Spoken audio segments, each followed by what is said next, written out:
पता है, कभी कभी बच्चों की जो सबसे सीधी सादी कहानियां होती है ना, उन्हीं में जिंदगी के सबसे गहरे सबक छिपे होते हैं।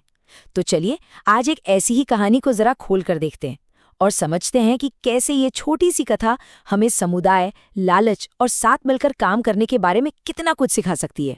और पता है, यही सवाल इस पूरी कहानी का सेंटर पॉइंट है।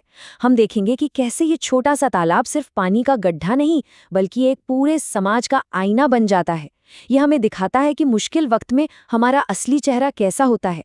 तो कहानी शुरू होती है सुंदरबन के घने जंगल से, और यहीं हमारी मुलाकात होती है दो परिवारों से, जिनके बीच कह सकते हैं तनाव के पहले बीज बोए जा चुके हैं। मतलब कहानी की शुरुआत में ही हमें मेन कॉन्फ्लिक्ट दिखा दिया जाता है। एक तरफ है लाडो, जो एक बहुत मेहनती और नेक माँ है, और दूसरी तरफ है उसकी पड़ोसन बुलबुल, जिसने अपने आंगन के तालाब को एक बिजनेस बना लिया है। अगर तैरना है तो कीमत चुकानी होगी, कुछ बेरियां देकर। यहीं से हमें साफ साफ दिखने लगता है कि समुदाय और निजी फायदे के बीच टकराव शुरू हो चुका है। ऐसा स्टोरी टेलिंग में ना एक टर्म होता है स्टेटस को। इसका मतलब है दुनिया वैसी है जैसी वो किसी बड़े बदलाव से पहले थी। ऊपर से तो सब नॉर्मल लगता है, लेकिन अंदर ही अंदर एक टेंशन बनप रही होती है। लाडो और बुलबुल के बीच का ये नाजुक सा रिश्ता इसका परफेक्ट एग्जाम्पल है। और बस यहीं से कहानी में आता है एक बड़ा ट्विस्ट। एक नया किरदार स्टेज पर आता है और मामला अब काफी उलझने वाला है। तो यहीं से असली कहानी शुरू होती है। एक माँ का दिल है, वो अपने बच्चों को खुश देखना चाहती हैं, लेकिन उसके पास वो साधन नहीं है। लाडो की यही मजबूरी और कश्मकश कहानी को आगे बढ़ाती है। और ठीक इसी मौके पर जब लाडो सबसे कमजोर है, एंट्री होती है कहानी के विलेन की, बुरा कौवा, जो मदद का हाथ बढ़ाने का नाटक कर रहा है। लेकिन क्या उसकी ये मदद उतनी सीधी है जितनी दिख रही है? लेकिन उसका असली इरादा कुछ और ही है। बुरा के दिमाग में मदद नहीं, बल्कि एक खतरनाक प्लान चल रहा है। उसे एक भयानक राज पता है कि पहाड़ों से एक जानलेवा तूफान आ रहा है, और उसकी साजिश ये है कि लाडो को सीधा उसी मौत के रास्ते पर भेज दिया जाए, ताकि उसके बच्चे अकेले और बेसहारा रह जाएं। और जैसे ही लाडो वहां से निकलती है, बुरा अपना असली रंग दिखा देता है। वो एक पल भी नहीं सोचता और अपनी क्रूर योजना को अंजाम दे देता है।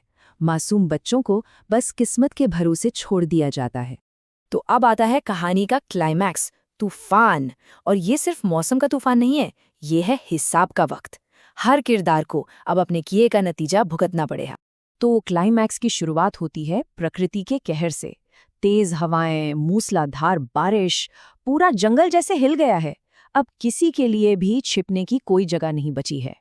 और इस पूरी तबाही के बीच एक माँ है जो लड़ रही है, लाडो। वो तूफान से जूझ रही है, अपने पंखों की हर एक फड़फड़ाहट में जंग है। उसकी बस एक ही जिद है, किसी भी तरह अपने बच्चों तक पहुंचना। और उधर बुरा कौवा, उसे अपनी किए की सजा मिलती है। देखिए, जिस तूफान को उसने हथियार बनाया था, वही उसका काल बन जाता है। उसका अपना घोंसला ही उसके लिए एक जाल बन जाता है, और वो उसी बर्बादी में डूब जाता है जो उसने दूसरों के लिए सोची थी। और बुलबुल, उसका क्या हुआ? उसका वो कीमती फूल, उसके लालच का सिंबल, वो भी बारिश में बह जाता है, कीचड़ बन जाता है। जिस चीज को उसने समाज से छीनकर अपना बनाया था, वो हमेशा के लिए खत्म हो जाती है। और इन सब के बीच वो मासूम बच्चे, बिल्कुल अकेले, डरे हुए, उन्हें खुद ही बचने का रास्ता ढूंढना पड़ता है, और वो एक पेड़ के खोखले तने में किसी तरह से पनाह लेते हैं। अच्छा, तो तूफान तो थम गया, लेकिन अब क्या? अब हम कहानी के उस हिस्से में हैं जहां तबाही के बाद किरदारों की असली परीक्षा शुरू होती है। और यहीं इस कहानी का सबसे खूबसूरत पल आता है, जब सब कुछ बर्बाद हो चुका है। लाडो अपनी दुश्मन बुलबुल को कीचड़ में फंसा देखती है, और वो एक पल भी नहीं सोचती, सीधा उसे बचा लेती है। यही वो एक निस्वार्थ काम है जो सब कुछ बदल देता है।